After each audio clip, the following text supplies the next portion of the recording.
충격적인 일이 벌어졌습니다.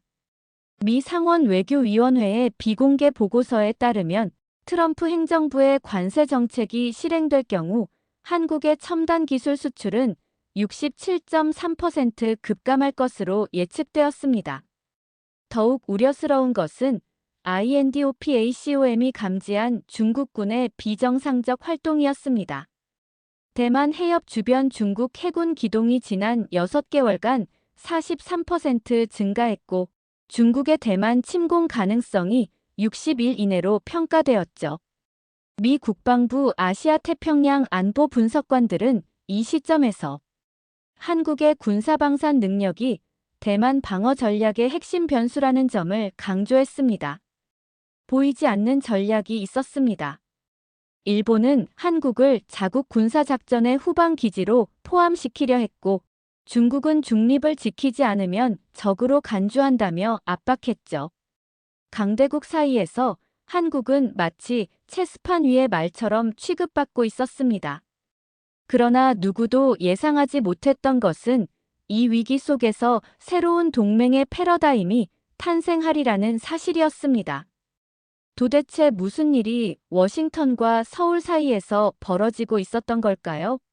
사연 바로 시작하겠습니다. 영상 시작 전 구독과 좋아요, 불우이웃을 위해 끝까지 시청 부탁드립니다. 안녕하세요. 제 이름은 마이클입니다.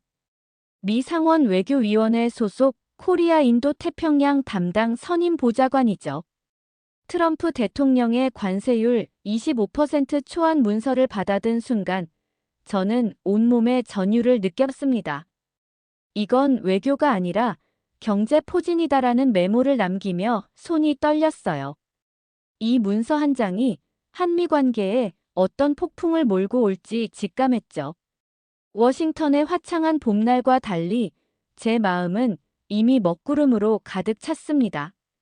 일본의 단일 전구 기밀 전문을 번역하는 동안 위장이 꼬이는 느낌이었어요. NSC에 공유할 PDF를 준비하면서 일본의 의도가 명확해졌습니다.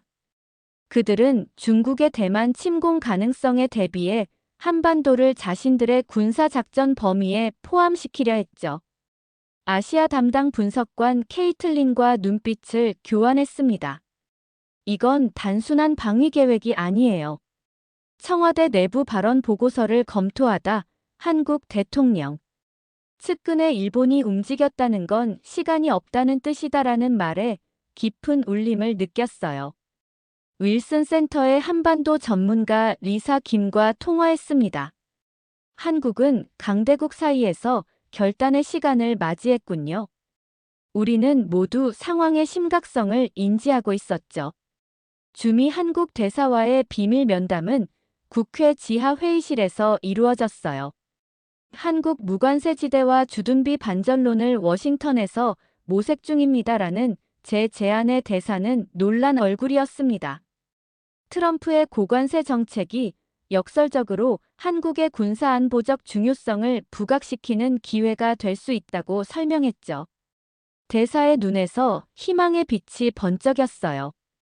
정보기관의 분석 자료에서 아시아판 NATO 포석이라는 문구에 형광펜으로 밑줄을 그었습니다. 위원장에게 보고할 자료를 준비하며 중국의 대만 침공 가능성과 한국의 전략적 중요성을 연결시켰어요. 한국은 단순한 동맹국이 아니라 인도-태평양 전략의 핵심 축이라는 점을 강조했죠. 워싱턴 정가는 아직 이 사실을 완전히 인식하지 못하고 있었습니다. 위원장실로 향하는 엘리베이터에서 깊은 숨을 들이마셨어요. 모든 경고 신호가 명확해졌습니다. 미국의 안보 이익과 경제적 이익 사이에서 균형점을 찾아야 했죠. 핸드폰이 진동했습니다. 다음 단계의 지시였어요. 이제 파문이 시작될 터였습니다. 의사당 전광판에 한반도 전체, 전구 포함 이라는 문구가 번쩍였어요. 회의장은 의원들의 당혹스러운 표정으로 가득했습니다. 제가 준비한 브리핑 자료가 예상보다 큰 충격을 주었죠. 한반도가 일본 주도의 군사작전 범위에 편입된다면 트럼프 행정부의 관세 정책과 맞물려 미국의 안보 이익까지 침해됩니다. 제 설명에 회의장이 조용해졌어요. 긴급 본회의에 배석하며 참전 불가와 동맹 우선 진영으로 나뉘어 논쟁이 격화되는 모습을 지켜봤습니다. 민주당은 중국과의 경제적 이익을, 공화당은 안보 동맹의 중요성을 강조했죠. 그러나 트럼프의 관세 정책에 대해서는 양당 모두 우려의 목소리를 냈어요. 한국의 군사력과 방산 능력은 대만 유사시 필수적입니다. 제 메모가 의원들 사이에 돌아다녔습니다. 여론조사 결과를 의원들의 태블릿에 배포했어요. 미국인의 68%가 대만 방어를 위한 직접 개입에 반대하지만 동맹국을 통한 간접 지원에는 지지가 높다는 결과였습니다. 의원들의 표정이 변화하기 시작했죠. 이 데이터는 한국과의 협력 강화가 국내 정치적으로도 수용 가능한 대안임을 보여주었어요. 도쿄 특임조 파견이 무산되었다는 보고를 받았습니다.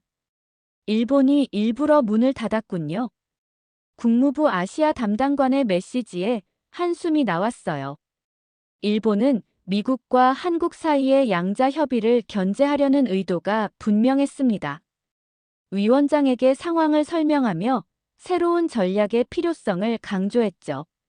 일본은 우리를 이용하려 합니다. 실리콘밸리 CEO들과의 화상회의에서 희소금속 급등과 AI 칩 생산 지연 문제가 논의됐어요.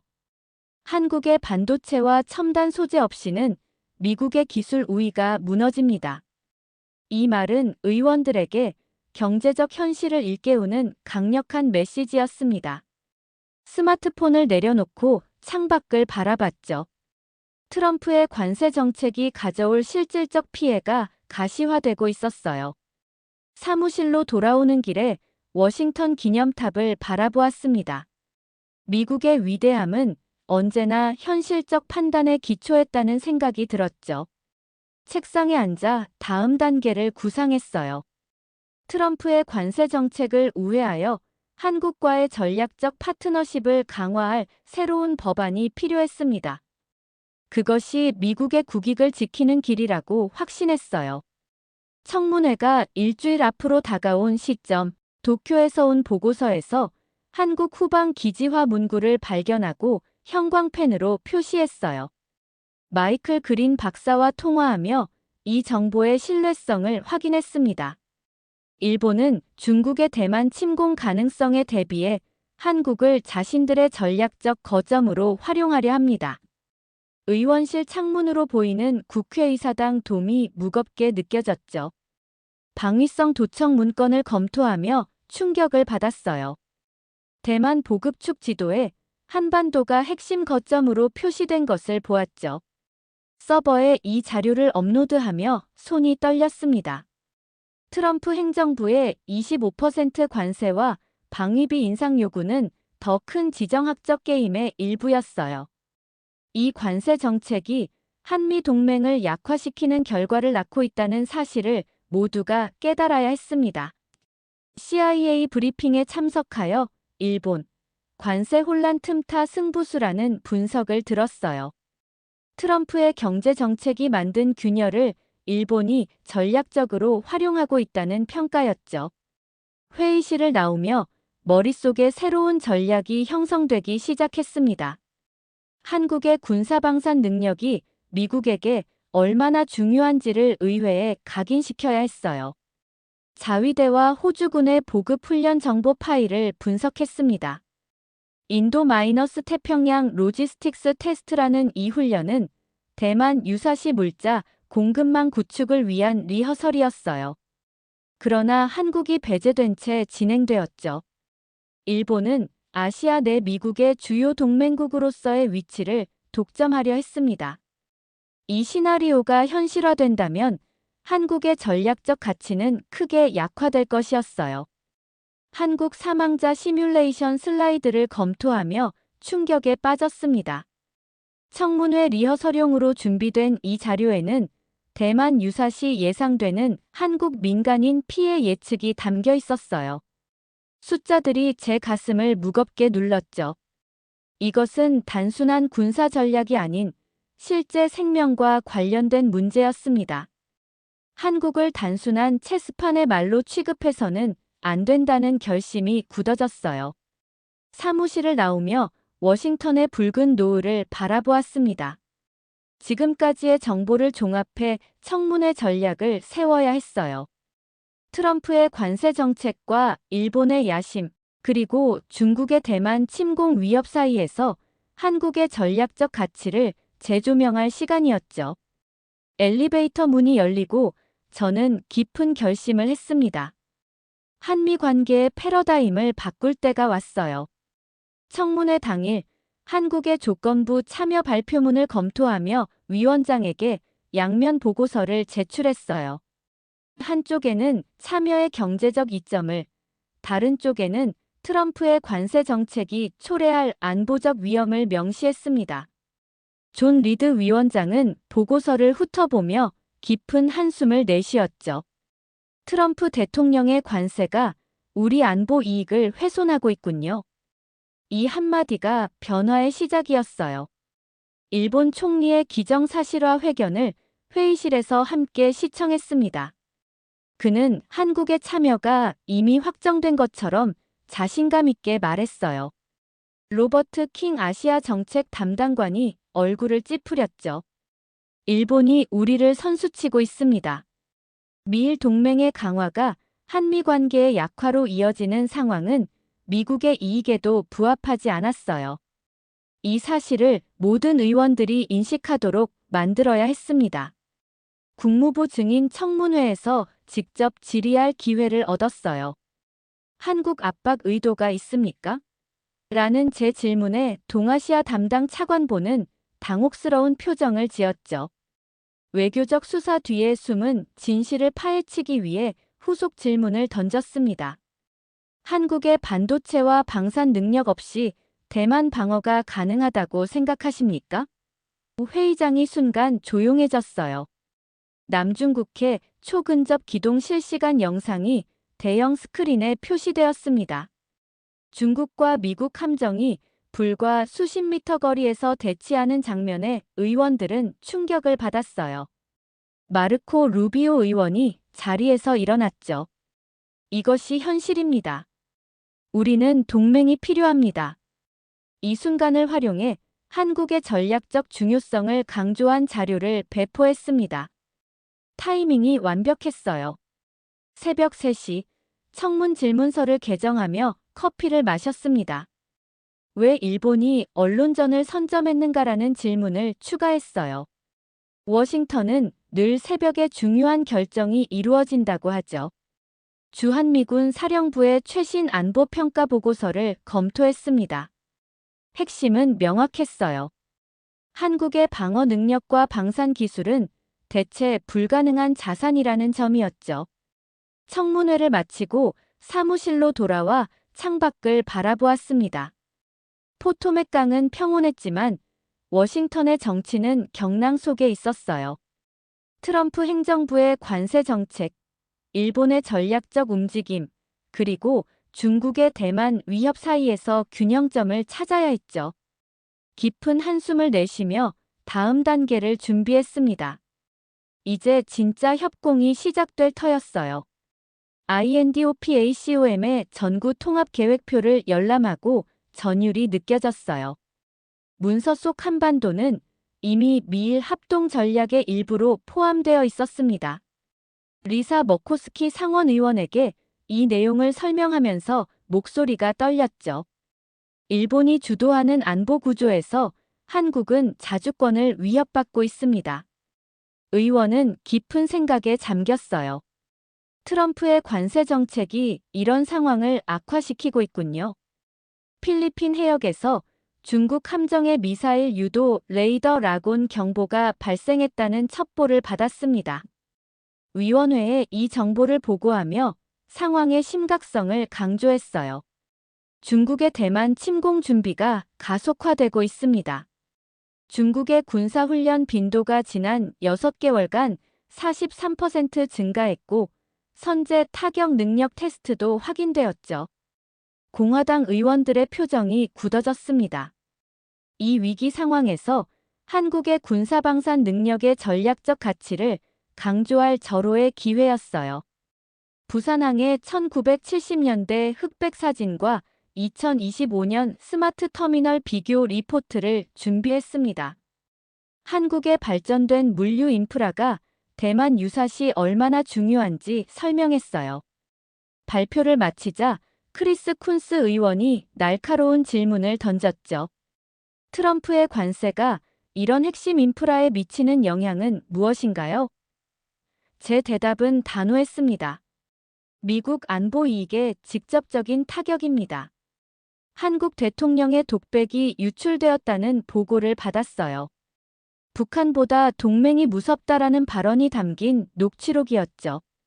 위원회 내부에 제한적으로 공유했습니다.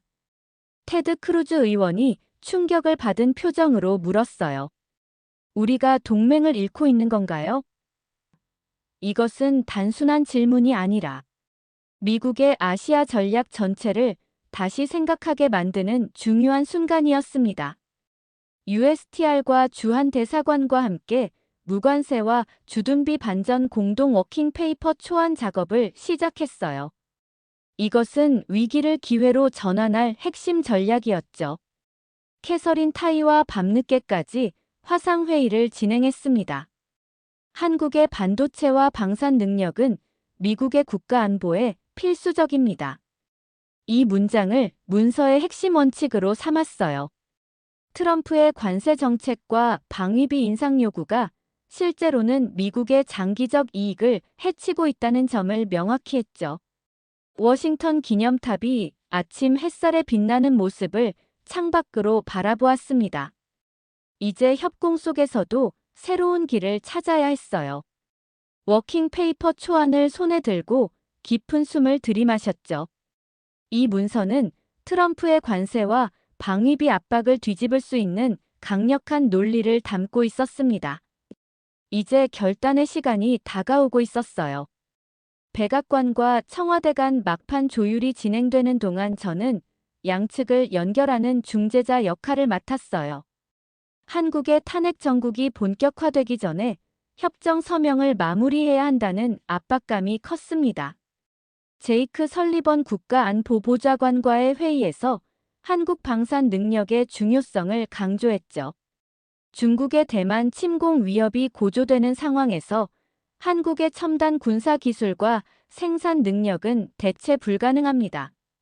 설리번의 표정이 점차 진지해졌어요. 한국 국회에서 탄핵 발의가 예고되었다는 소식이 전해졌습니다. 구료간보라는 구호가 한국 정치권을 뒤흔들고 있었죠. 위원장에게 이 상황을 설명하면서 시간적 압박감을 강조했어요. 한국이 정치적 혼란에 빠지기 전에 협정을 체결해야 합니다. 위원장은 초당파적 지지를 모으기 위한 전략 회의를 소집했어요. 이것은 단순한 외교적 합의가 아니라 미국의 안보 이익과 직결된 문제였습니다. 중국의 중립을 지키지 않으면 적으로 간주한다는 경고가 담긴 전문을 위원회에 배포했어요. 중국은 한국을 위협해 미국과의 협력을 방해하려 합니다. 이것이 바로 우리가 한국을 더욱 지원해야 하는 이유입니다.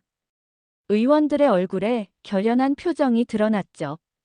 트럼프의 관세 정책이 의도치 않게 중국의 전략적 이익에 부합하고 있다는 점을 명확히 설명했습니다. 한국 대통령의 특별 연설 준비에 자문을 제공했어요. 우리만의 선이라는 핵심 메시지를 담은 연설문 초안을 검토하며 밤을 새웠습니다. 필립 골드버그 주한미국 대사와 통화하며 연설의 의미를 설명했죠. 한국은 압박에 굴복하지 않을 것입니다. 그러나 동시에 미국과의 협력을 강화하길 원합니다. 이 미묘한 균형을 미국 의회가 어떻게 받아들일지가 관건이었어요. 하원 초당파 의원단이 코리어 프리 트레이드 앤드 시큐리티 액트 검토에 착수했다는 소식에 희망이 생겼습니다. 마이크 갤러거와 앤디 김 의원이 공동 기자회견을 준비하고 있었어요. 법안의 핵심은 한국 전략물자에 대한 무관세와 주한미군 주둔비 미국 부담이었죠. 트럼프 행정부의 방침과는 정반대였습니다. 이 법안은 이미 수개월 동안 물밑에서 준비되어 왔고 이제 마침내 공식화될 때가 왔어요. 워싱턴의 석양을 바라보며 깊은 생각에 잠겼습니다. 미국, 일본, 중국 사이에서 한국과의 새로운 관계를 정립하는 역사적 순간에 제가 참여하고 있다는 사실이 실감났죠. 트럼프의 관세 정책은 역설적으로 한국의 전략적 가치를 재조명하는 계기가 되었어요. 이제 균열의 시간이 다가오고 있었습니다. 일본 자위대의 단독훈련 선언 자료를 분석하며 위원회에 보고했어요. 일본은 한국의 자주적 입장을 견제하려 합니다. 그러나 이것이 오히려 우리에게 기회입니다. 마르코 루비오 의원이 의아한 표정으로 물었죠. 어떤 기회인가요? 제 대답은 명확했습니다. 한국과의 양자관계를 강화할 기회입니다. 트럼프의 관세 정책이 한일 양국 모두를 불안정하게 만들고 있지만 우리는 이 상황을 새로운 동맹 구조 형성의 기회로 삼을 수 있습니다. INDOPACOM 사령관 청문회 속기록에서 지휘 통제 우려 발언을 발견했어요. 존 아쿠일리노 사령관은 한국의 독자적 결정이 미일 통합 지휘 체계에 혼란을 줄 수 있다고 우려했습니다. 속기록을 위원회와 공유하면서 강조했죠. 우리는 한국의 자주성을 존중하면서도 협력을 강화할 방법을 찾아야 합니다. 관세와 방위비 압박은 역효과를 낳고 있어요. 한국 탄핵 가결 소식에 위기감이 고조되었습니다. 권한대행 체제로 전환되며 모든 협상이 일시 중단된다는 공문을 받았어요. 그러나 국방부와 외교부 라인을 통한 협의는 계속 진행 중이었죠. 상원 외교위원회 긴급회의에서 위원장이 선언했습니다. 한국의 정치적 혼란은 우리의 안보 이익에 직접적인 위협입니다. 이 상황에서도 코리어 프리 트레이드 앤드 시큐리티 액트를 진전시키기 위해 물밑 작업을 계속했어요. 한국에서 계엄 루머가 확산되고 있다는 보고를 받았습니다. SNS 팩트체크를 지시하면서 허위 정보와의 싸움이 얼마나 중요한지 실감했어요. 국무부 동아시아 담당관과 통화했죠. 정치적 혼란은 중국에게 유리합니다. 우리는 신속하게 한국과의 새로운 협력 기반을 마련해야 합니다. 사무실로 돌아와 의원들의 성명서 초안을 작성하면서 머리가 지끈거렸습니다. 퇴임 대통령의 연설이 유출되어 위원회 내부에서 시청했어요. 우리는 강대국의 이해관계 속에서 자주권을 지키기 위해 최선을 다했습니다. 이 말은 미국 의원들에게도 깊은 울림을 주었죠.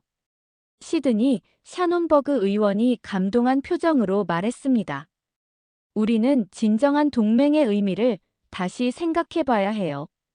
이 순간 법안에 대한 지지가 더욱 확고해졌습니다. 캐피톨 힐의 불빛을 바라보며 깊은 생각에 잠겼어요. 미국과 한국, 양국은 모두 중대한 기로에 서 있었습니다. 한국의 권한 대행 체제는 최소 2개월간 지속될 전망이었죠. 그 사이에 우리는 법안을 통과시키고 새로운 협력의 토대를 마련해야 했어요. 엘리베이터를 기다리며 깊은 숨을 내쉬었습니다. 내일은 결정적인 투표가 예정되어 있었죠. 카운트다운이 시작되었습니다. 한국 권한 대행의 특별 성명을 생중계로 지켜보았어요. 제한적 개입, 국익 우선이라는 문구가 미 의회에 큰 반향을 일으켰습니다. 위원회 회의실에서 이 장면을 함께 시청한 의원들의 표정이 변화했죠. 테드 크루즈 의원이 의미심장한 질문을 던졌어요. 한국은 우리를 어떻게 보고 있을까요?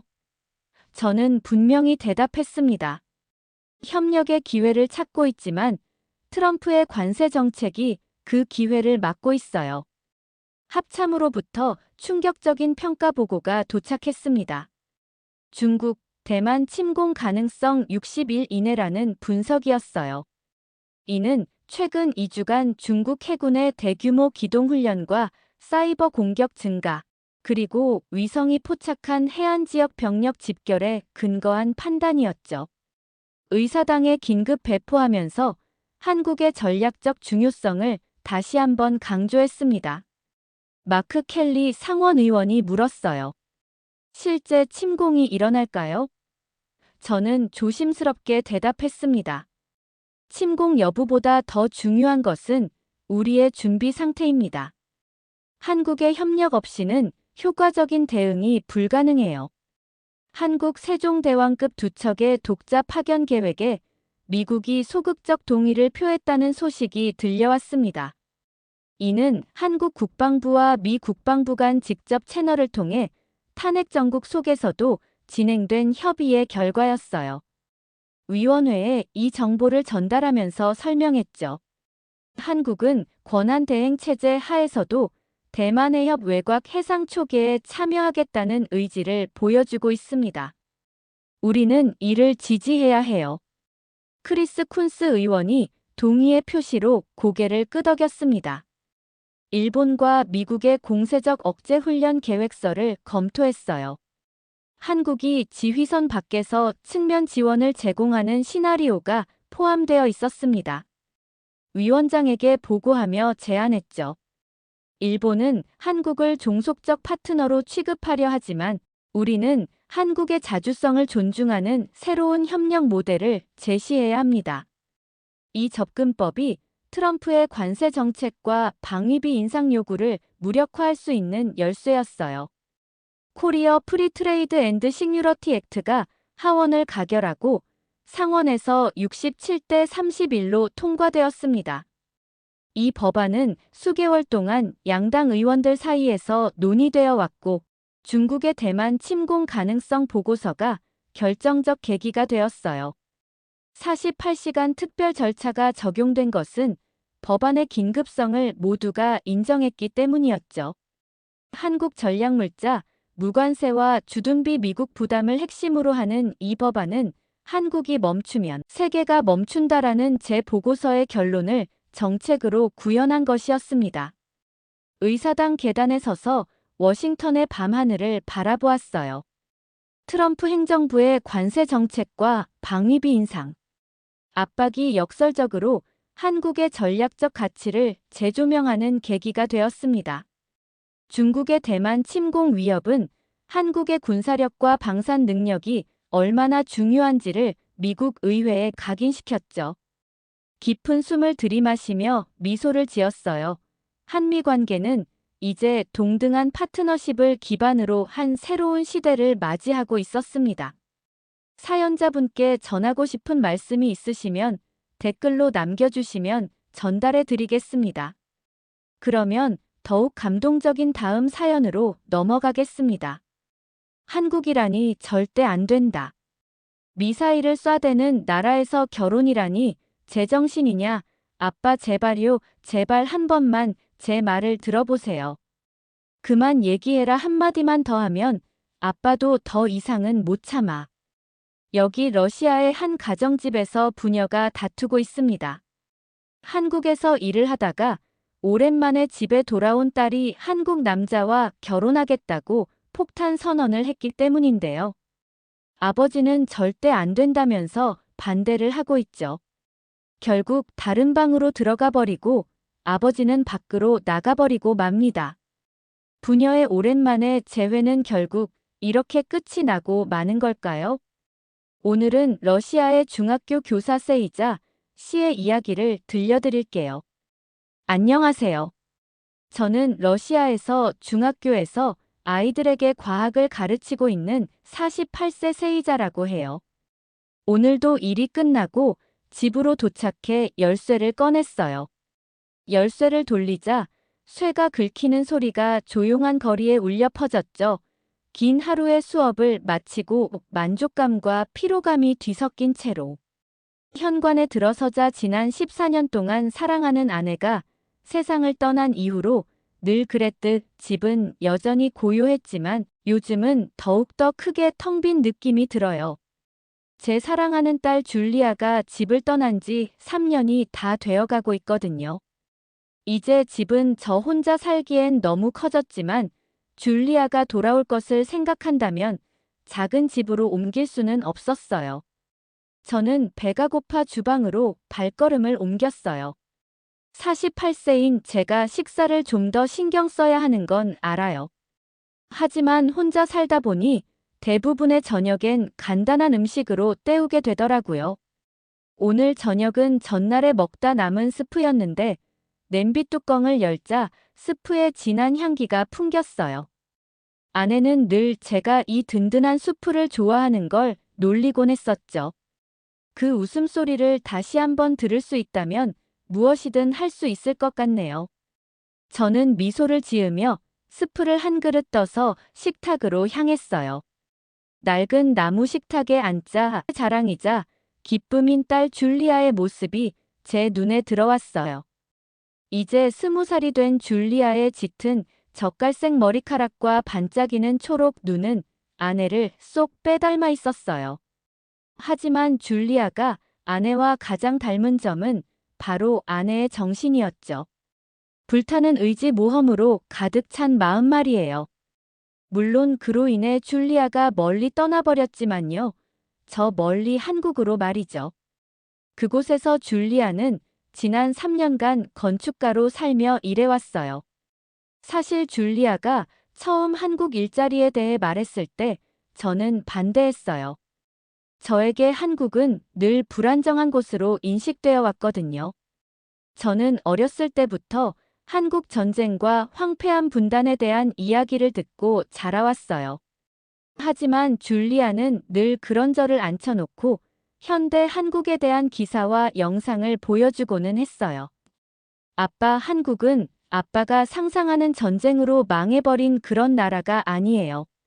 라고 설명하며 노트북에 우뚝 솟은 고층 건물들과 도시거리의 빛나는 이미지를 보여주었죠.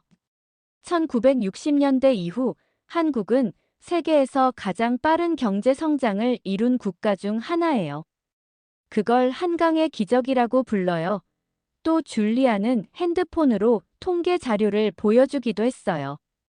덕분에 한국은 GDP 기준 세계 12위 경제대국이자 6위 수출 대국으로 삼성, 현대, LG 같은 글로벌 기업들이 있다는 사실을 알게 되기는 했어요. 또 줄리아는 한국의 수도인 서울은 1,000만 명에 가까운 인구가 사는 기술 패션 문화의 중심지라고 했죠. 줄리아가 보여준 것들을 보면 볼수록 제 인식이 구식이라는 걸 인정할 수밖에 없기는 했지만 걱정은 됐어요. 아버지로서 딸은 걱정하는 건 당연한 일이니까요. 하지만 줄리아는 항상 꿈을 쫓는 아이였어요. 무언가를 만들고 창조하고 세상에 흔적을 남기려는 열정을 가지고 있었죠. 그래서 처음에 한국으로 가는 것을 반대하던 저는 결국 제 두려움을 억누르고 매주 전화하기로 약속을 하며 줄리아가 한국으로 일하러 가는 것에 동의할 수밖에 없었어요. 고맙게도 지금까지 줄리아는 그 약속을 지켰고 매주 하는 영상통화는 저희를 잇는 다리가 되어 주었어요. 저는 늘 줄리아의 전화를 기다렸어요. 잘 살고 있는지 얼굴도 보고 서울에서의 삶과 일에 대해 듣고 싶었거든요. 서울에서 작업 중인 프로젝트 도전하는 음식, 도시를 둘러싼 산세의 아름다움을 묘사할 때면 그녀의 얼굴은 빛이 났죠. 그런 줄리아의 얼굴을 볼 때면 아픈 것도 싹 낫는 듯한 기분이 들었어요. 저녁을 마치고 줄리아와 영상통화를 하기 전 저는 잠시 뉴스를 신청하기로 했어요. 새로 뉴스를 시청하는 건 제 일과 중 하나이기도 했죠. 소파에 앉아 뉴스를 틀자마자 뉴스에서 한국에 대한 이야기가 흘러나오는 것을 볼 수 있었어요. 북한이 또다시 한국에 미사일을 발사했습니다. 이번에는 정말 전쟁이 날 수 있다는 전망으로 보는 사람들도 늘고 있는데요. 뉴스를 보며 저도 모르게 불안해지는 것이 느껴졌어요. 이렇게나 위험한 나라에 제 딸이 있다니 다시 한번 딸이 걱정이 되었죠. 더 이상 불안감을 느끼고 싶지 않아 TV를 다른 채널로 돌렸습니다. 그리고 저는 시계를 보았어요. 줄리아에게 전화가 올 시간이 어느새 지나 있었어요. 다시 한번 저는 불안한 생각들이 들기 시작했어요. 만약 줄리아에게 전화가 오지 않는다면 어쩌죠? 줄리아에게 미사일로 인해 무슨 일이 생긴 거라면요. 이런 생각들이 꼬리에 꼬리를 물면서 저는 점점 패닉 상태에 빠지게 되었어요. 저는 빠르게 핸드폰으로 한국에 대한 기사들을 검색하기 시작했죠. 한국을 검색하자 북한 미사일 도발이라는 기사들이 판을 치고 있는 것이 보였어요. 점점 식은 땀이 나기 시작했어요. 확실히 한국은 아직 위험한 나라라는 생각이 확실해졌죠. 그때 노트북에서 스카이프 전화벨 소리가 들렸어요. 시계는 밤 10시를 가리키고 있었죠. 저는 서둘러 가서 초록 버튼을 눌렀어요. 화면 가득 환한 미소를 띤 줄리아의 얼굴이 뜬 것을 확인하고서야 저는 긴장이 풀렸어요. 아빠, 뭐 하고 계셨어요? 줄리아가 밝게 인사했어요. 줄리아는 항상 밝은 에너지로 상대방을 편안하게 해주는 능력을 가지고 있었죠. 율리아, 얘야, 깜짝 놀랐네. 괜찮은 거야. 평소보다 늦게 전화했잖아. 저도 모르게 살짝 상기된 톤으로 이야기했어요. 줄리아는 웃음을 터뜨리더니 말했죠. 안 그래도 꼭 이야기해야 할 게 있어요. 아빠, 줄리아의 말에 저는 덜컥 겁이 났어요. 정말로 줄리아에게 무슨 일이 일어난 걸까요? 서프라이즈, 이번 주말에 집에 갈 거예요. 며칠 휴가도 냈고 비행기 표도 싸게 구했어요. 토요일 아침에 도착할 예정이에요. 저는 뜻밖의 소식에 깜짝 놀라 소리를 질렀어요. 창가에서 낮잠 자던 고양이도 놀라 깰 정도였죠. 세상에, 정말이야. 너무 오랜만이구나. 너무 보고 싶었어. 우리 딸. 저는 기쁨에 방금 전에 불안은 이미 잊어버린 상태였어요. 이번 주라니요.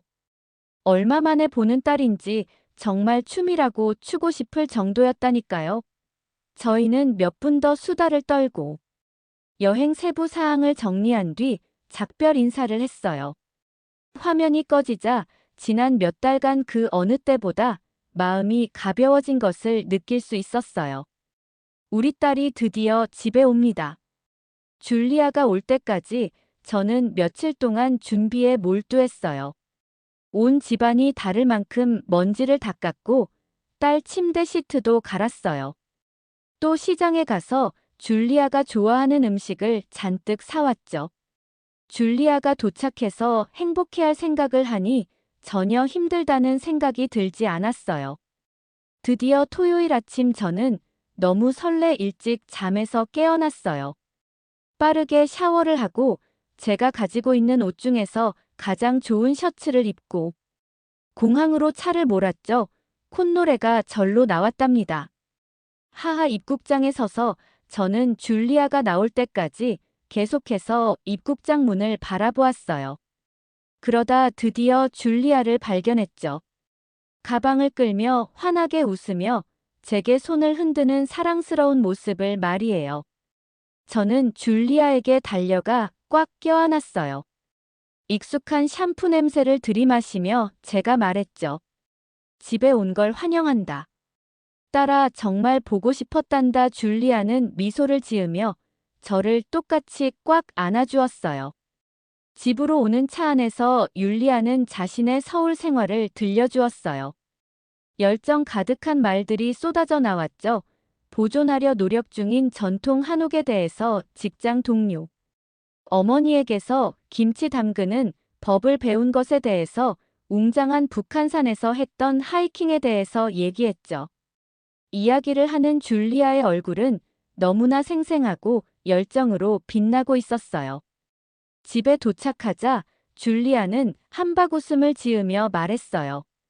세상에, 아빠 집이 너무 깨끗하네요. 저는 웃으며 밥을 먹기 위해 얼른 씻고 오라고 말했죠. 줄리아가 씻는 동안 저는 심혈을 기울여 줄리아가 좋아하는 스프를 만들었어요. 빨간 스프 그릇을 앞에 두고 앉아 저희는 다시 그동안의 근황을 이야기하며 행복한 시간을 보내고 있었죠. 그런데 줄리아가 상상치도 못한 이야기를 꺼냈어요. 줄리아는 진지한 표정으로 말했어요. 사실 할 이야기가 있어요. 준기 오빠가 지난달에 프로포즈를 했어요. 저희는 진지하게 결혼을 하려고 준비 중이에요. 제 손에서 숟가락이 떨어져 식탁보에 스프가 튀었어요. 내 기억이 나네요. 준기는 한국인 남자친구였어요. 두 사람이 만나고 있다는 건 알고 있었지만 저는 그게 단지 잠깐의 연애일 뿐이라고 생각했어요. 그런데 결혼이라니요. 갑자기 공포가 밀려왔어요. 제 어린 딸이 여전히 전쟁의 위협으로 위험한 한국에서 결혼을 한다니요. 저는 얼굴이 빨개지고 화가 차오르는 게 느껴졌어요. 절대 안 돼, 줄리아. 저의 목소리가 한마디 한마디가 높아졌죠. 한국은 아직 너무 위험해. 한국에서 결혼을 한다니. 특히나 한국에서 사는 건 절대로 허락 못해. 아빠가 지켜줄 수도 없잖니. 줄리아의 얼굴이 일그러지더니 상처받고 믿을 수 없다는 듯한 눈빛을 저에게 보냈어요. 줄리아는 떨리는 목소리로 조용히 말했죠. 저는 아빠가 축복해 줄 줄 알았어요. 준기 오빠는 정말 좋은 사람이에요. 아빠 저를 정말로 사랑해주고 너무나도 다정한 사람이에요. 그리고 한국은 아빠 정말 멋진 나라예요. 왜 그걸 못 알아보는 거죠? 우리는 계속 말다툼을 했고 서로의 목소리는 점점 더 커지고 말은 더 날카롭게 나가게 되었어요. 하지만 저는 물러서지 않았죠. 딸을 잃을 수도 있다는 두려움이 이미 몸을 지배한 상태였거든요. 아내에 이어 하나뿐인 딸까지 잃을 수는 없었어요. 결국 줄리아는 울먹이며 식탁에서 달아나더니 문을 쿵 닫고 자신의 방으로 들어갔어요. 오랫동안 저는 그 자리에 앉아 머리를 감싸 쥐었어요. 오랫동안 줄리아를 생각하며 만든 식탁 위에 스프는 식어버리고 말았죠. 행복하게 마무리될 줄 알았던 저희의 만남은 최악으로 끝나고 말았어요.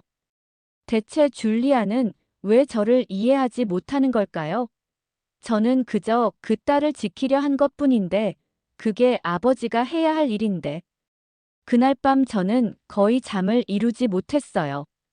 뒤척이고 뒤척이면서 줄리아의 상처받은 표정이 자꾸 떠올랐기 때문이죠. 시간이 흘러 커튼 사이로 해가 점점 들어오기 시작했어요. 결국 저는 잠자기를 포기하고 부엌으로 터덜터덜 걸어가 진한 커피를 내렸어요. 집안에는 숨막히는 긴장감이 맴돌고 있었어요.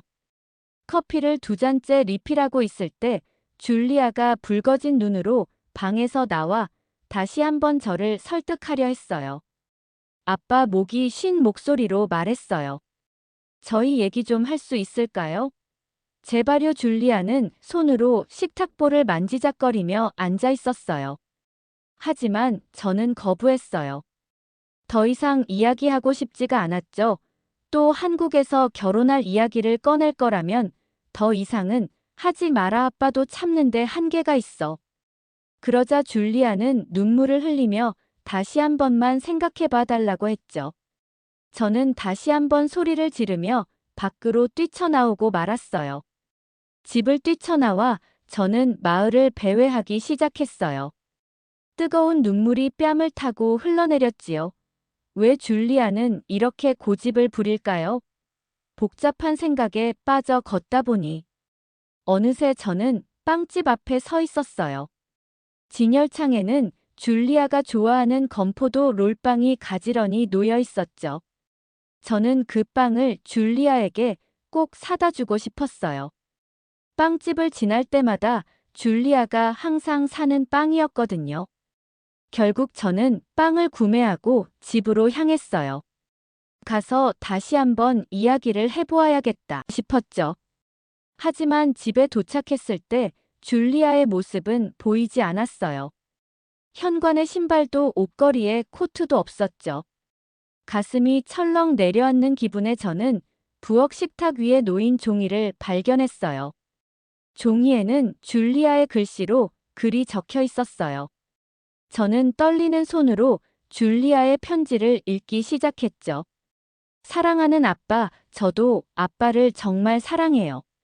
하지만 제 선택과 사랑하는 사람이 존중받지 못하는 집에는 있을 수 없어요. 그래서 저는 예정보다 일찍 한국으로 돌아가기로 했어요. 언젠가는 아빠도 제 행복을 축복해 주셨으면 좋겠어요. 사랑을 담아 줄리아가 편지가 제 손에서 떨어졌어요. 저는 참았던 눈물을 쏟아내며 처절하게 흐느끼고 말았죠. 내가 무슨 짓을 한 거지.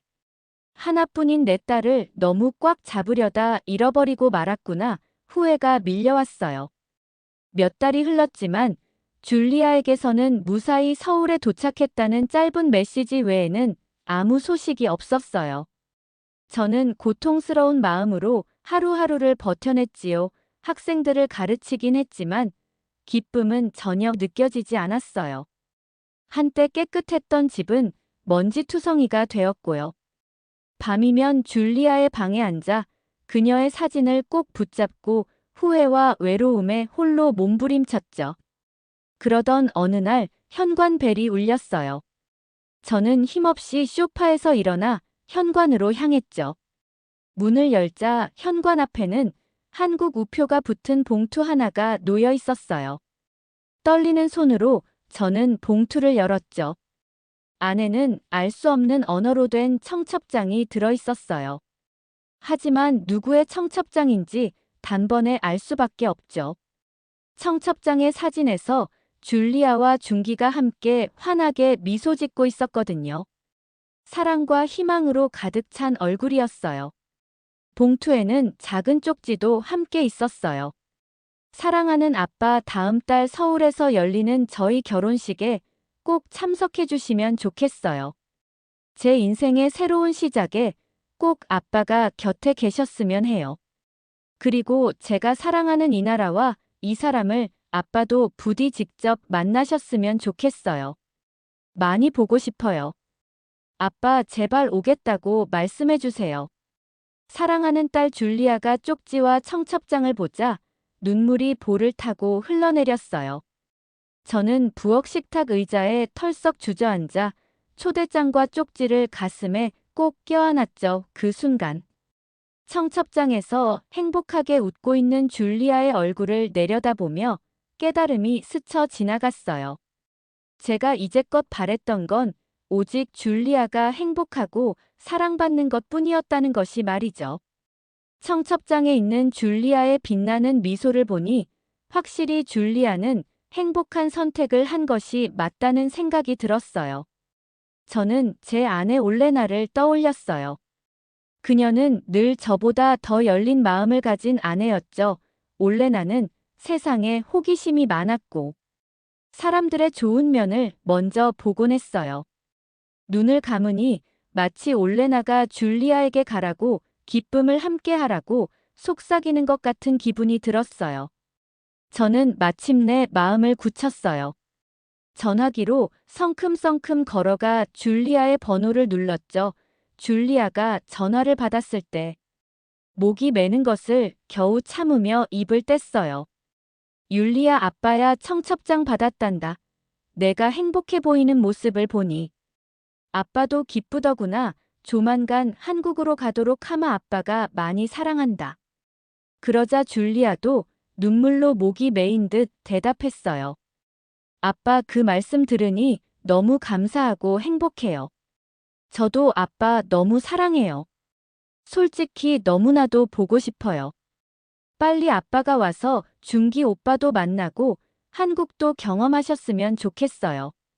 전화를 끊고 낮에 저희 마음이 한결 가벼워졌어요. 처음으로 한국행이 기대되기 시작했죠.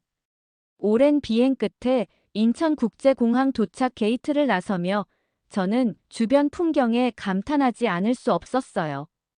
온통 현대적이고 효율적인 느낌의 터미널은 세계 각국에서 온 여행객들로 북적이고 있었거든요. 그리고 바닥은 쓰레기 하나 볼 수 없을 정도로 깨끗했어요. 공항을 지나면서 문득 저는 한국이 제가 생각했던 황폐한 그런 곳이 아닐 수도 있겠다는 생각이 들었어요. 활기찬 에너지로 가득 찬 이곳에서 오히려 저는 낯선 땅에선 이방인 같았죠.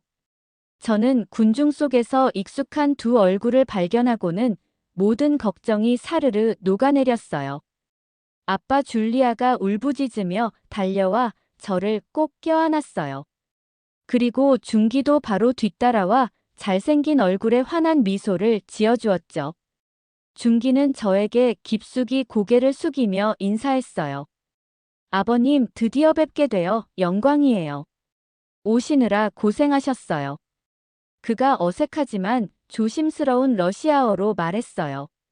한국에 오신 걸 정말 환영합니다. 와주셔서 너무 감사드려요. 저는 고개를 숙이려다 마음을 바꿔 준기를 따뜻하게 껴안았어요. 나야말로 내 딸 울리아를 행복하게 해줘서 정말 고맙구나. 준기가 택시 승강장으로 안내하는 동안 저는 차창 밖으로 스쳐 지나가는 낯선 풍경을 눈에 담았어요. 높다란 고층 빌딩들, 멀리 보이는 푸르른 산자락 서울, 한복판을 흐르고 있는 반짝이는 한강까지. 줄리아는 자랑스러워하며 신나게 명소들을 가리켰죠. 저희는 줄리아와 준기가 사는 멋진 아파트에 도착했고 준기는 제 짐을 들어주었어요. 저는 다시 한번 주변에 감탄할 수밖에 없었어요. 우아하고 모던한 가구들, 첨단 가전제품들, 벽에 걸려있는 올리아의 훌륭한 건축. 드로잉까지. 러시아의 아담한 자신의 집과는 너무나 달랐지만 사랑과 개성이 물씬 풍기는 공간이었어요. 신축으로 매우 깔끔하고 세련된 곳이었죠. 뉴스에서 본 한국의 집과는 완전히 딴판이었어요. 저희는 준기가 준비한 김치찌개, 잡채 등 맛있는 한국 음식을 먹으며 셋은 밤늦게까지 이야기꽃을 피웠어요. 저는 준기과 특히나 이야기를 많이 나누었어요. 가족들, 엔지니어로서의 일, 꿈과 희망까지 말이죠. 대화를 나누고 자주 웃음이 터지는 동안 저는 점점 준기에게 더욱더 깊은 인상을 받았죠. 확실히 율리와 말대로 준기는 지적이고 친절하고 부지런하며 줄리아를 진심으로 사랑하는 것 같아 보였어요. 다행히 든든한 남편을 만났다는 생각에 저는 걱정이 사라지는 것을 느낄 수 있었어요. 다음 날 줄리아는 저를 특별한 곳에 데려가고 싶다고 말했어요. 저는 줄리아를 따라 번쩍이는 버스를 타고 한참을 함께 달렸어요. 바깥은 점점 침울해 보이는 시골 풍경으로 바뀌어 갔죠. 마침내 버스에서 내려 도착한 곳이 어디인지 깨닫고 저는 깜짝 놀랐어요. 바로 DMZ 남북한을 갈라놓은 유명한 비무장지대였던 거예요. 황량한 땅을 가로질러 바라보며 저는 예상치 못한 전율을 느꼈어요. 함께 한 가이드는 한국 전쟁의 역사와 그것이 남긴 상처, 휴전 이후의 오랜 긴장감에 대해 설명해 주었어요. 동시에 통일에 대한 염원 분단의 상처에도 불구하고 번영하고 역동적인 사회를 일궈낸 한국인들의 불굴의 정신에 대해서도 말해 주었죠. 줄리아는 조용히 설명을 들으며 제 손을 꼭 잡아주었죠. 아빠, 꼭 이것을 보여드리고 싶었어요. 그녀가 속삭였어요. 한국의 이야기는 위험과 갈등만이 아니라 힘과 회복력의 이야기란 걸 이해하셨으면 해요. 이 땅은 그토록 많은 아픔을 겪었지만 계속해서 일어서고 만들어가고 있죠. 그래서 제가 여기서 살게 된 거예요. 이곳을 사랑하게 될 수밖에 없었죠. 저는 목이 메었어요. 순간 이제까지의 제 편견들이 얼마나 좁고 얄팍했는지 깨달았죠. 저는 딸의 손을 꼭 잡았어요. 말없이 저는 한국에 대한 존경을 표하고 있었죠. 결혼식 당일 제가 줄리아를 붙잡고 눈물 어린 눈으로 준기에게로 걸어갈 때 슬픔과 기쁨이 뒤섞인 알 수 없는 복잡한 감정이 밀려왔어요. 하나뿐인 딸을 떠나보내는 슬픔하지만 그녀가 찾은 사랑과 동반자에 대한 기쁨들이 뒤섞여 안에서 폭발하는 것만 같았죠. 축사에서 저는 이렇게 말했어요. 한때 저는 제 딸이 위험한 곳으로 간다고 생각했습니다. 하지만 이 짧은 며칠 사이 제 생각은 완전히 바뀌었어요. 줄리아야, 준기야, 너희는 이 희망찬 나라에서 아름다운 삶을 꾸려가고 있었구나. 너희가 이렇게 행복한 걸 보니 나 또한 행복하고 자랑스럽단다. 앞으로 둘이서 행복하게 잘 살기를 바란다. 그리고 준기야, 줄리아를 잘 부탁한다. 줄리아와 준기는 저를 꼭 껴안았고 한국과 러시아에서 온 하객들은 저희에게 큰 박수를 보냈어요. 그 순간 저는 진정 고향에 온 듯한 따뜻한 느낌을 받게 되었죠. 그 후 몇 달 몇 년 동안 저는 가능한 한 자주 한국을 찾았어요. 준기와의 관계를 다지고 이 매력적인 나라에 대해 배우는데 큰 기쁨을 느끼게 되었죠. 줄리아가 쌍둥이 남매를 낳자 저는 멀리 떨어져 있을 수가 없었어요. 깊은 고민 끝에 저는 러시아의 아담한 집을 팔고 서울로 이사한다는 큰 결심을 했죠. 기뻐하는 줄리아와 준기는 자신들의 집 근처에 저를 위한 아늑한 아파트를 찾아주고 정착하는 것을 도와주었어요. 줄리아는 한국 생활에 적응하는 러시아 이민자들을 돕는 단체를 소개해 주었고, 저는 곧 같은 처지의 이민자 친구들을 사귀게 되었죠. 가끔은 부엌에 모여 라디오에서 흘러나오는 케이팝을 들으며 고향의 음식을 만들기도 했어요. 문화가 완벽하게 어우러지는 순간이었달까요? 문득 전을 뒤돌아보니 제 삶이 참 많이 변했다는 것이 느껴졌어요. 한때 편견으로 가득 찼던 제가 이제는 두 문화를 넘나드는데 전혀 거부감이 없고 오히려 기쁨을 느끼고 있었으니까요. 저의 나날은 새로운 기쁨으로 가득 찼어요. 손주들에게 러시아어를 가르치고 새로운 도시의 북적이는 거리와 고유한 사찰을 탐험하고 한국 친구들과 제 문화를 나누는 일까지 처음의 두려움은 이제는 먼 기억이 되어버렸죠. 이 나라를 깊이 사랑하고 존경하는 마음.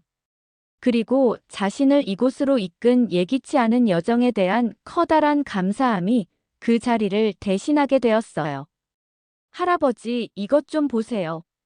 제가 만든 거예요. 환한 미소를 지으며 4살 난 준이가 종이에 그린 그림을 들어올렸어요. 파란 하늘 아래 노란 햇살이 빛나고 녹색 잔디밭에는 알록달록한 꽃들이 피어 있었죠. 그림 한가운데에는 손잡고 서 있는 저희 가족들의 모습이 보였어요. 제 얼굴에는 자랑스러운 미소가 번졌어요. 정말 멋진 그림이구나. 준이야, 가족을 그린 거니? 네, 여기 할아버지, 엄마, 아빠, 저 그리고 우리 오빠 준이예요. 준이가 들뜬 목소리로 한 명을 가리켰어요. 너무 잘 그렸구나. 할아버지가 냉장고에 멋지게 붙여놓을게. 제가 웃으며 준이를 꼭 껴안았어요. 이민 온 지 4년 만에 드디어 한국어로 손주들과 자연스럽게 대화를 나눌 수 있게 된 것이 얼마나 감사한지 몰라요. 같은 방에서 준이는 블록 쌓기에 여념이 없었어요. 우와, 정말 높이 쌓았구나. 제가 감탄하며 준이에게 말했어요. 준이는 자랑스럽게 미소를 지으며 고개를 끄덕였어요. 헤헤, 할아버지도 같이 해요. 이제 손주들과 함께 블록을 쌓고 그림을 그리고 놀이터에서 뛰어노는 것이 저에게는 이제 일상이 되어버렸어요. 은퇴 후에 삶을 가족과 함께하는 것만큼 큰 축복은 없었죠. 이날 저녁 줄리아와 준기가 아이들과 함께 모두 제 아파트로 저녁 식사를 하러 왔어요. 식탁에는 제가 정성스레 만든 스프와 준기가 가져온 김치찌개가 나란히 놓여 있었죠. 연기가 모락모락 피어오르는 맛있는 음식들을 보자 모두의 얼굴에 행복한 미소가 떠올랐어요. 아빠, 이번 스프는 정말 최고예요. 제가 어렸을 때 먹던 맛 그대로네요. 역시 아빠 솜씨는 알아줘야 한다니깐 줄리아가 흐뭇한 미소를 지으며 말했죠. 맞아요. 아버님, 정말 맛있어요. 준기도 엄지손가락을 치켜들며 말했어요. 줄리아와 결혼한 지 10년이 넘은 지금 준기는 이제 능숙하게 러시아어를 구사할 수 있게 되었죠. 식사를 마치고 차를 마시며 저희는 소파에 둘러앉아 이야기를 나누었어요.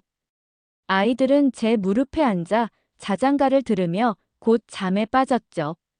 저는 품에 안긴 손주들을 내려다보며 줄리아와 눈을 마주쳤어요. 서로를 향한 사랑과 이 순간에 대한 감사함이 마음속에 넘쳐나는 순간이었죠. 이 모든 게 꿈만 같았어요. 한때 딸의 결혼을 반대하던 과거에 편협했던 저를 돌아보면 부끄러워지기도 했어요. 그때는 두려움에 사로잡혀 줄리아가 이루어낸 소중한 것들을 보지 못했다는 것을 이제는 깨닫게 되었거든요. 하지만 이제는 달라요. 줄리아가 얼마나 용감하고 현명했는지 그리고 한국이 얼마나 따뜻하고 살기 좋은 곳인지 깨달았으니까요.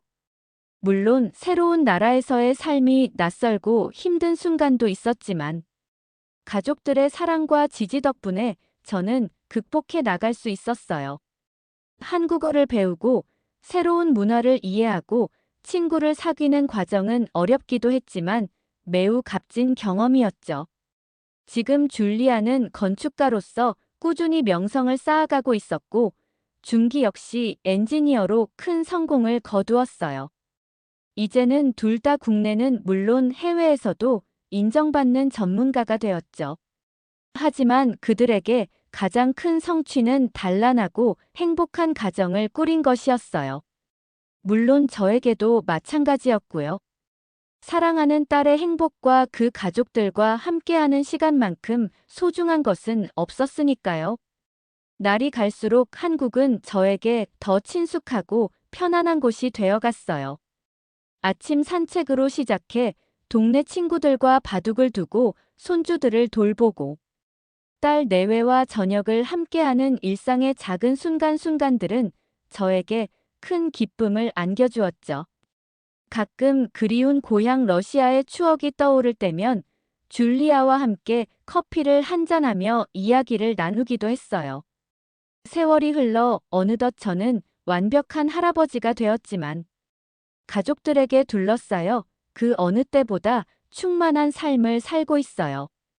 인생의 황혼기를 한국에서 보내게 될 줄은 꿈에도 몰랐지만 이제 와서 돌이켜보면 이보다 더 많은 사랑과 행복을 느낄 수 있는 곳은 없을 거예요.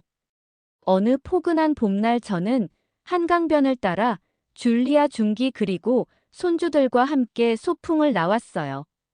상쾌한 공기를 마시며 푸른 잔디밭에 돗자리를 펴고 앉자 준기는 정성스레 싸온 김밥과 과일을 꺼냈죠. 아빠, 김밥.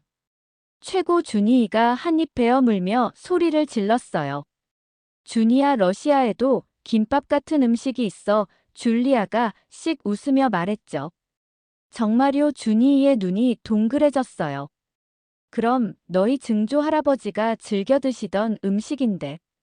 너희 엄마도 어릴 때 그걸 먹고 자랐단다. 제가 추억에 잠긴 목소리로 말했어요. 이번에 러시아에 가면 꼭 함께 만들어 먹어보자꾸나. 저희는 그렇게 화창한 봄날을 만끽하며 즐거운 한때를 보냈어요. 강물이 반짝이고 꽃잎이 흩날리는 평화로운 풍경을 바라보는데 즉 제 눈가에 눈물이 맺혔어요. 왜 우세요? 할아버지 준이가 걱정스레 물었어요. 그냥 할아버지가 너무 행복해서 그래. 저는 미소를 지으며 준이의 작은 손을 꼭 잡았어요. 우리 가족이 이렇게 함께 있는 게 감사해서 눈물이 나는 거란다. 줄리아가 제 어깨에 기대며 말했어요. 우리도 아빠와 함께해서 너무 행복해요. 사랑해요. 아빠, 나도 너희를 너무 사랑한단다. 제 목소리가 떨렸죠.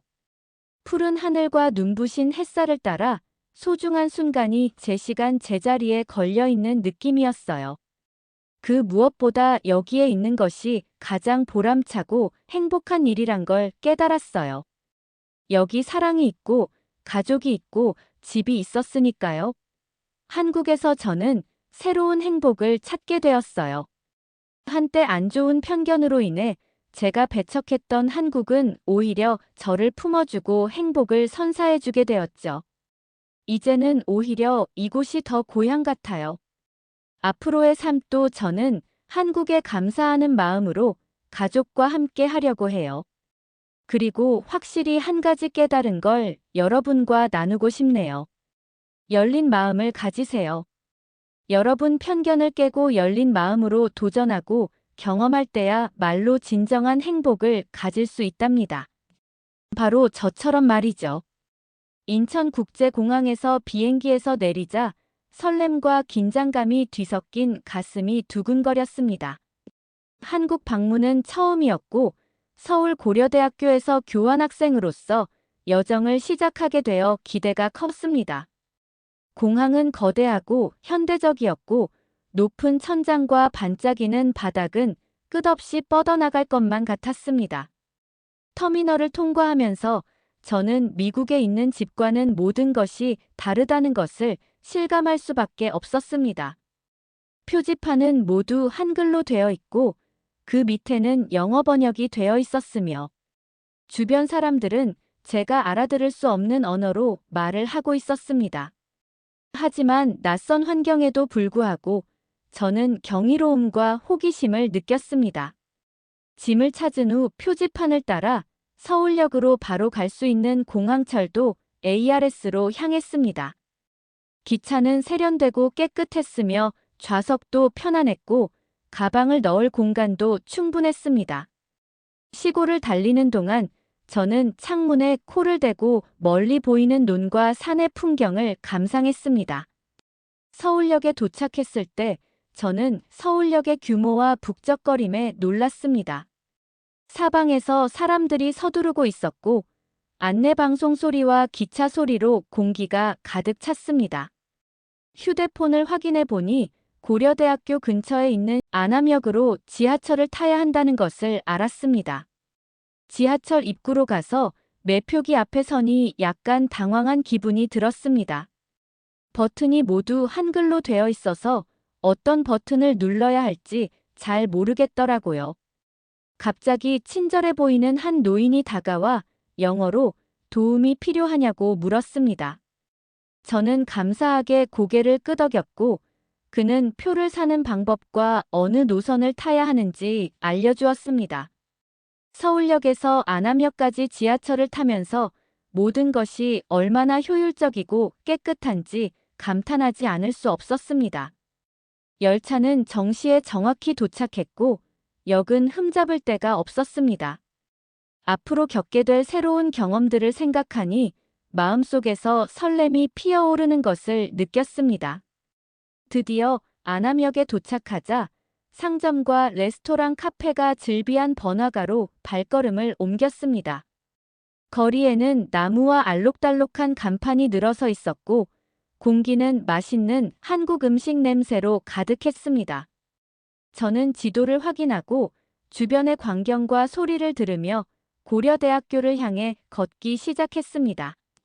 고려대학교 정문을 들어서자 경외감과 자부심이 느껴졌습니다.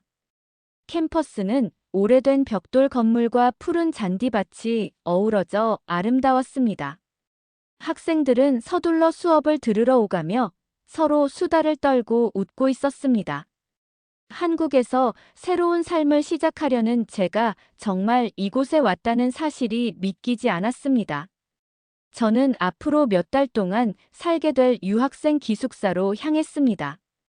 건물은 현대적이고 깨끗했으며 친절한 리셉션 직원이 체크인과 방 찾기를 도와주었습니다. 새 집의 문을 열고 들어서자 편안한 침대와 책상이 있는 밝고 넓은 방이 나와서 깜짝 놀랐습니다. 짐을 풀고 자리를 잡기 시작하면서 저는 앞으로의 모험에 대한 설렘과 기대감을 느꼈습니다. 극복해야 할 도전과 장애물이 있겠지만 저는 그 모든 것을 받아들일 준비가 되어 있었습니다. 서울을 더 많이 탐험하고 전 세계에서 온 새로운 친구들을 사귀고 한국의 풍부한 문화와 역사에 푹 빠져보고 싶었습니다. 그날 저녁 침대에 누워 창밖의 도시 소리를 들으며 평화로움과 소속감을 느꼈습니다. 저는 제가 있어야 할 곳에 정확히 왔다는 것을 알았고 앞으로 어떤 일이 벌어질지 기대가 되었습니다. 저는 미소를 지으며 이 놀라운 나라에서 경험하게 될 모든 멋진 일들을 꿈꾸며 잠들었습니다. 다음 날 아침 저는 상쾌한 기분으로 일찍 일어나 서울에서의 첫 하루를 시작할 준비를 했습니다. 창문 너머로 햇살이 환하게 비치고 밖에서는 도시의 활기찬 소리가 들리는 것 같았습니다. 저는 재빨리 옷을 입고 배낭을 챙기며 새로운 주변 환경을 둘러보고 싶었습니다. 저는 서울에서 가장 유명한 유적지 중 하나인 경복궁을 방문하는 것으로 하루를 시작하기로 결정했습니다. 안암역에서 지하철을 타고 궁궐 경내에서 조금만 걸어가면 경복궁역에 도착했습니다. 역에서 나오자마자 화려한 색채와 정교한 조각으로 장식된 궁궐 대문의 웅장함에 압도당했습니다. 궁전 경내에 들어서자 곡선 지붕과 화려한 장식이 있는 아름다운 전통 건물로 둘러싸인 광활한 안뜰이 저를 맞이했습니다. 저는 주변의 광경과 소리를 감상하며 천천히 안뜰을 걸었습니다. 공기는 새들의 지저귀과 바람에 나뭇잎이 바스락거리는 소리로 가득했습니다. 조금 더 둘러보다가 한국의 전통 의상인 화려한 한복을 입은 한 무리의 사람들을 만났습니다. 그들은 한복을 입고 궁궐을 돌아다니며 사진을 찍을 수 있는 문화 체험 프로그램에 참여하고 있었습니다. 저도 그 즐거움에 동참하기로 마음먹고 한복을 빌려 입었습니다.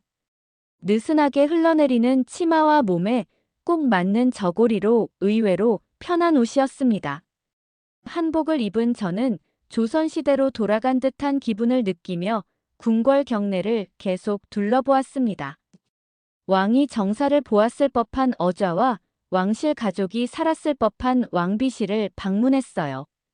벽과 천장을 장식한 정교한 그림과 조각들이 한국의 유구한 역사에 대한 이야기를 들려주는 것에 감탄했어요. 경복궁에서 몇 시간을 보낸 후 저는 전통 예술과 공예품으로 유명한 인사동으로 향하기로 결정했습니다. 지하철을 타고 안국역에 내려서 상점과 갤러리가 늘어선 번화한 거리로 나왔어요. 공기는 향의 향기와 한국 전통 음악 소리로 가득했습니다. 저는 가게에 진열된 아름다운 도자기 서예부 수제 종이 부채를 감상하며 좁은 골목길을 거닐었습니다. 저는 전통다도 시연을 구경하러 들렀는데 주인이 섬세한 도자기 컵의 녹차를 정성스럽게 준비하고 서빙하는 모습을 보았습니다. 친절한 노인의 안내에 따라 직접 종이 부채를 만들어 보기도 했어요. 오후가 되자 배가 고파지기 시작했고 한국 전통 길거리 음식을 먹어보기로 했습니다. 저는 맛있는 간식과 식사로 유명한 지붕이 있는 대형 시장인 광장시장으로 향했습니다. 시장은 지나가는 행인을 부르는 상인들의 호객 행위와 석쇠에서 지글지글 고기가 익어가는 소리, 생냄새가 가득한 곳이었어요. 저는 매콤한 떡볶이부터 고소한 파전 달콤한 호떡까지 모든 음식을 조금씩 먹어보았습니다. 한 입 베어 물 때마다 맛의 향연이 펼쳐졌고 그 맛에 절로 미소가 지어졌습니다. 음식을 먹으면서 상인 및 다른 손님들과 이야기를 나누며 부족한 한국어를 연습하고 음식과 문화에 대해 더 많이 배웠습니다. 길거리 음식으로 배를 채우고 대학으로 돌아가기 전에 한 곳을 더 방문하기로 했습니다. 남산 서울타워는 서울의 멋진 전망을 감상할 수 있는 유명한 랜드마크라는 얘기를 들었거든요. 지하철을 타고 명동역으로 가서 케이블카를 타고 정상에 오를 수 있는 남산 기슭까지 걸어갔습니다. 케이블카를 타는 동안 숨막히는 도시의 전경이 눈앞에 펼쳐지는 짜릿한 경험을 할 수 있었습니다. 산 정상에 도착하자 하늘과 맞닿은 듯한 높은 건물인 서울타워가 저를 반겨주었습니다. 엘리베이터를 타고 전망대로 올라가니 사방이 훤히 내다보였습니다. 서울 시내를 바라보며 경외감과 경이로움을 느꼈습니다. 서울은 너무나 크고 생동감 넘치는 도시였고 수많은 이야기와 경험이 기다리고 있었습니다. 이 놀라운 도시를 더 많이 탐험하고 문화와 역사에 대해 더 많이 배우고 싶었습니다. 마침내 해가 지기 시작하자 저는 다시 산을 내려와 지하철을 타고 안암역으로 돌아갔습니다. 사고로 돌아오는 길에 그날 보고 느꼈던 놀라운 일들을 떠올렸습니다.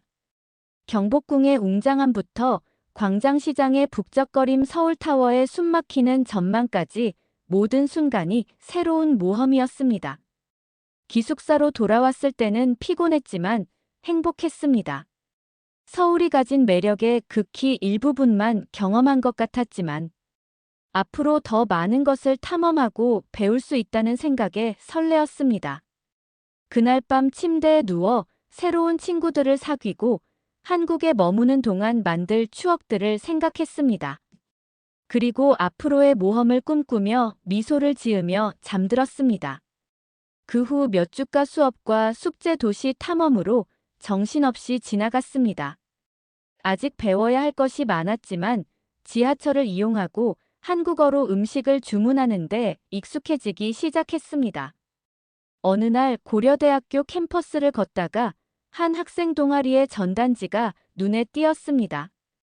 서울의 역사와 문화를 탐구하는 동아리에서 새로운 회원을 모집하고 있었어요.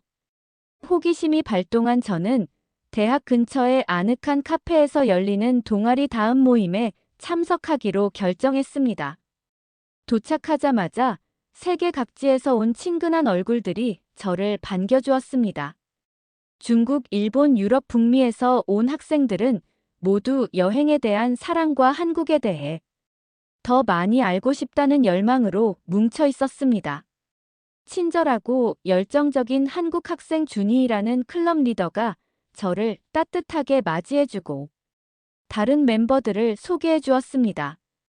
우리는 따뜻한 커피를 마시고 페이스트리를 먹으며 지금까지 서울에 대한 경험과 인상을 공유했습니다. 저는 새로운 친구들의 다양한 배경과 관점에 놀랍고 이렇게 따뜻한 커뮤니티를 발견한 것에 감사함을 느꼈습니다. 그 후 몇 주 동안 더 많은 클럽 모임과 행사에 참석하면서 몇몇 멤버들과 긴밀한 유대감을 형성하기 시작했습니다. 제가 가장 좋아했던 새 친구 중 한 명은 일본 출신이지만 한국 문화에 푹 빠진 유나라는 소녀였습니다. 우리는 주말에 종종 함께 서울 시내를 돌아다니며 새로운 음식을 먹어보고 유나가 발견한 숨겨진 명소를 방문하곤 했어요. 어느 토요일 유나와 저는 한국의 전통, 가옥으로 유명한 서울의 유서 깊은 동네인 북촌 한옥마을을 방문하기로 했습니다. 우리는 지하철을 타고 안국역으로 가서 마을의 좁고 구불구불한 거리를 걸으며 아름다운 건축물과 평화로운 분위기에 감탄했습니다.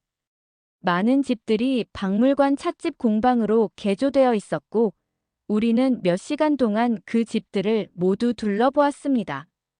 걷는 동안 유나 선생님은 한옥의 역사와 한옥의 문화적 의미에 대해 설명해 주셨어요. 저는 곡선 지붕부터 복잡한 격자 무늬까지 모든 디테일의 목적과 의미가 있다는 사실에 매료되었습니다. 한옥 찻집에서 전통 다도에 참여할 기회도 있었는데 바닥에 방석을 깔고 앉아 향기로운 녹차를 마셨어요. 오후에는 장인들이 한지를 만드는 작은 공방을 우연히 발견했습니다. 눈을 반짝이는 온화한 노인이었던 공방 주인은 우리에게 직접 한지를 만들어 보라고 권유했습니다. 우리는 한지를 펄프통에 담그고 햇볕에 말리기 위해 종이를 누르는 동안 1시간 동안 웃고 떠들며 시간을 보냈습니다. 하루가 끝나갈 무렵 유나와 저는 수공예품과 기념품이 담긴 가방을 양손에 가득 들고 지하철역으로 돌아갔습니다. 저는 함께 만든 멋진 추억과 한국의 풍부한 문화와 역사에 대해 더 많이 배울 수 있는 기회에 대해 깊은 만족감과 감사함을 느꼈습니다. 다음 주말 학생 동아리는 남한과 북한의 경계인 비무장지대 DMZ로 여행을 떠났습니다. 역사적으로 중요하고 정치적으로도 민감한 곳을 방문한다는 것이 긴장되기도 하고 설레기도 했지만 동아리 리더들의 안내와 여행 가이드의 전문성을 믿었기 때문입니다. 우리는 서울에서 버스를 타고 비무장지대로 이동했고 도중에 검문소와 철조망을 통과했습니다. 1953년 정전협정이 체결된 공동경비구역 JSA에 도착했을 때 으스스한 정적과 긴장감에 휩싸였습니다. 유엔군 병사로부터 한국 전쟁의 역사와 현재 남북한 관계에 대한 브리핑을 들었습니다. JSA를 둘러보는 동안 저는 슬픔과 미래에 대한 희망을 동시에 느낄 수 있었습니다. 휴전선 양쪽을 지키고 있는 군인들의 모습 협상이 진행되던 텅 빈 회의실, 포로들이 교환되던 다리 등은 전쟁의 인명피해와 평화의 소중함을 일깨워 주었습니다. 견학 후에는 한강을 내려다보며 북한을 조망할 수 있는 오두산 통일전망대를 방문할 기회가 있었습니다. 쌍안경을 통해 멀리 보이는 언덕과 마을을 바라보며 휴전선 반대편에 있는 사람들과의 유대감과 언젠가 남북이 평화롭게 통일될 수 있다는 희망이 느껴졌습니다. 서울로 돌아오는 버스 안에서 그날의 강렬한 경험과 이 지역의 복잡한 역사와 정치에 대해 얻은 통찰을 떠올렸습니다. 배우고 성장할 수 있는 기회와 우리 모두를 하나로 묶어준 우정의 끈에 대해 감사한 마음이 들었습니다. 한 학기가 끝나갈 무렵 저는 서울과 새로운 친구들을 떠나야 한다는 사실에 아쉬운 마음이 들었습니다. 우리는 서울의 숨은 명소를 탐험하고 서로의 문화와 배경에 대해 배우는 등 정말 많은 멋진 경험과 추억을 함께 나누었습니다. 서울에서의 마지막 주말 친구들과 저는 아름다운 자연경관과 한국 대중문화와의 연관성으로 유명한 춘천의 아름다운 섬 남이섬으로 여행을 가기로 결정했습니다. 지하철을 타고 가평역으로 가서 여객선을 타고 섬으로 가서 자전거를 빌려서 탐험을 시작했어요. 가로수 길을 따라 반짝이는 강을 따라 자전거를 타는 동안 평화로움과 기쁨이 저를 덮치는 것을 느꼈습니다. 섬은 무성한 녹지와 산들바람 그림 같은 풍경이 어우러진 천국과도 같았어요. 한국의 인기 드라마 겨울연가를 촬영한 유명한 촬영지에 들러 사진을 찍으며 아름다운 경치에 감탄했습니다. 오후에는 강가에서 피크닉 점심을 즐기며 좋아하는 한국 간식을 나눠 먹으며 지난 몇 달 동안의 모험을 회상했습니다.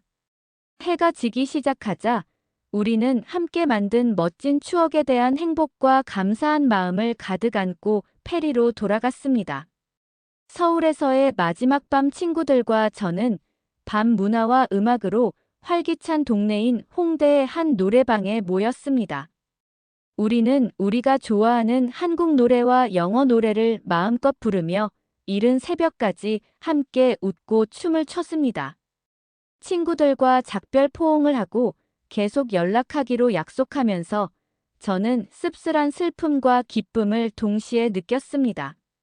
서울에서의 시간은 제가 상상할 수 없었던 방식으로 저를 변화시켰고 이곳에서 쌓은 추억과 우정은 영원히 저와 함께 할 것이라는 것을 알았습니다. 미국으로 돌아가는 비행기에 오르면서 저는 미래에 대한 설렘과 기대감을 느꼈습니다. 한국에서의 여정은 이제 막 시작되었고 여기서 얻은 교훈과 경험들이 앞으로의 저를 만들어갈 것이라는 생각이 들었습니다. 저는 미소를 머금고 감사한 마음으로 창밖으로 아래 도시를 바라보며 벌써부터 다음 모험을 꿈꾸고 있었습니다. 미국 생활에 다시 적응하면서 한국에서의 시간을 떠올리는 것을 멈출 수 없었습니다.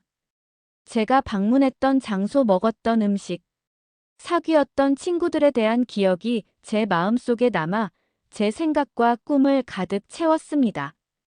가족과 친구들, 반 친구들과 선생님 등 제가 아는 모든 사람들에게 제 경험에 대해 이야기하고 있는 저를 발견했습니다. 어느 날 학교 복도를 걷다가 한 무리의 학생들이 다가오는 여름방학 계획에 대해 이야기하는 것을 우연히 들었습니다. 그들은 가고 싶은 곳과 하고 싶은 일에 대해 이야기하고 있었는데 저는 그들 중 누구도 한국을 언급하지 않는다는 것을 알 수 있었습니다.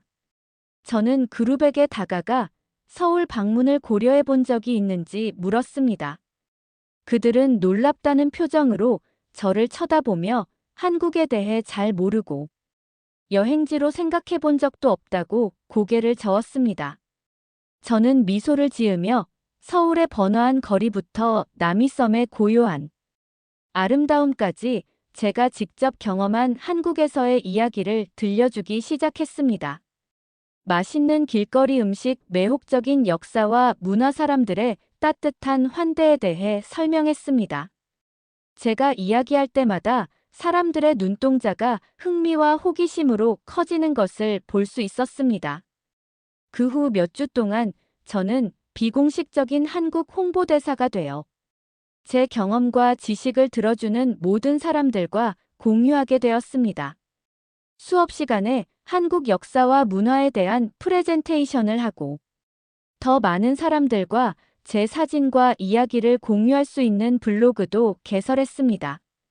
한국에 대한 저희 사랑을 계속 나누다 보니 주변 사람들의 한국에 대한 인식에도 변화가 생기기 시작했습니다. 점점 더 많은 학우들과 친구들이 서울을 방문하고 한국 문화에 대해 더 많이 배우고 싶다는 관심을 보이기 시작했습니다. 몇몇은 한국어를 배우고 한국 식당에서 한국 음식을 먹기 시작하기도 했습니다. 저는 제 경험을 공유하고 다른 사람들이 제 마음을 사로잡은 나라에 대해 더 많이 배우도록 영감을 줄 수 있다는 것에 자부심과 목적 의식을 느꼈습니다. 한국에서의 시간이 저를 변화시켰을 뿐만 아니라 주변 사람들에게도 긍정적인 영향을 줄 수 있는 기회를 주었다는 것을 알았습니다. 어느 날 고려대학교 학생회장을 맡고 있는 친구 준이로부터 이메일을 받았습니다. 그는 제 블로그를 팔로우하고 있었는데 제가 한국 문화를 홍보하고 다른 사람들에게 한국 방문을 독려하는 모습에 감명을 받았다고 말했습니다. 그는 다음 여름방학에 서울에 와서 동아리 투어 가이드 자원봉사로 일하면서 다른 유학생들에게 서울을 안내해달라고 부탁했습니다. 저는 그 기회에 감격했고 바로 서울로 돌아갈 계획을 세우기 시작했습니다. 제 마음을 훔쳐간 서울에 다시 돌아와 전 세계에서 온 새로운 학생들과 한국에 대한 사랑을 나누고 싶었기 때문입니다. 짐을 싸고 여행을 준비하면서 한국에 온 첫날부터 제 관점이 얼마나 달라졌는지 되돌아보게 되었습니다. 저는 긴장하고 압도된 외국인으로서 새로운 문화에 어떻게 적응해야 할지 몰라 막막한 마음으로 도착했었습니다. 하지만 서울의 사람들과 장소들을 경험하고 교류하면서 저는 많은 것을 배우고 성장했습니다. 다른 문화의 아름다움과 복잡성을 이해하고 열린 마음과 마음으로 새로운 경험과 도전을 받아들이는 법을 배웠습니다. 우정과 연결의 가치, 그리고 우리의 이야기와 관점을 다른 사람들과 공유하는 것에 힘을 배웠습니다. 무엇보다도 세상은 성장과 발견, 모험을 위한 끝없는 기회로 가득한 광활하고 멋진 곳이라는 것을 배웠습니다. 그리고 서울행 비행기에 오르면서 저의 여정은 이제 막 시작되었고, 한국에서 얻은 교훈과 추억이 영원히 남아 가능성과 경이로움으로 가득한 미래로 저를 인도할 것이라는 것을 알았습니다.